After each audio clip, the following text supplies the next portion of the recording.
উপজেলা পরিষদের নির্বাচনের তৃতীয় ধাপে নওগাঁ রানীনগর আত্রাই উপজেলায় সকাল ৮টা থেকে ভোট গ্রহণ চলছে। ১৩৭টি কেন্দ্রে সকাল থেকে বিরতিহীনভাবে বিকাল ৪টা পর্যন্ত এই ভোট গ্রহণ চলবে।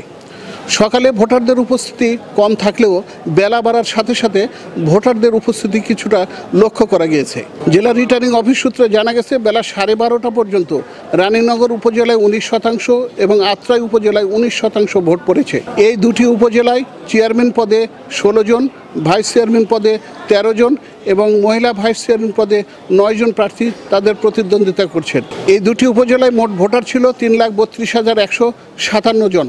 ভোটাররা যাতে সুষ্ঠু ও সুন্দর রূপে ভোট দিতে পারে সেজন্য আইনশৃঙ্খলা রক্ষা করার বাহিনী, পুলিশ, র্যাবের পাশাপাশি বিজিবি মোতায়েন করা হয়েছে। এখনও পর্যন্ত কোথাও কোনো অপ্রীতিকর ঘটনা ঘটেনি বলে দুটি উপজেলায় রিটার্নিং অফিস সূত্রে জানা গেছে। এই ছিল নওগাঁর রানীনগর আত্রাই ভোটের সর্বশেষ খবর।